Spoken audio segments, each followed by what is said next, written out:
9. Kapitel am nächsten Tag. Der Tag war dann wieder ganz strahlend. So blau wie heute war der Himmel schon lange nicht mehr. Hast du gesehen? Es hat keine einzige Wolke am Himmel, hat Töpfli-Tino zum Prästenhausi gesagt und hat dabei sein Wasserfläschchen aufgefüllt. «Was meinst du?» hat der Prästenhausi gefragt. «Wollen wir am Borstenpeter einen Streich spielen?»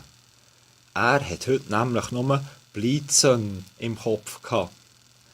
Da hat Prästenhausi natürlich, ja was wohl, nur abschnaufen. «Ach!» hat er gemacht und ist dann der Borstenpeter wecken. Sie wollten gräteln und brillieren. Wo sie dann an ihrem Plätzchen ankamen, hat Töpfli-Tino gar Durst gehabt. Er hat grad alles Wasser als zum Fläschchen trinken. So Durst hat er gehabt.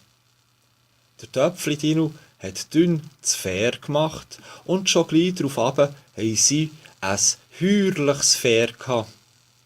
Salat hat es gegeben und feine Steaks mit Pimmchops.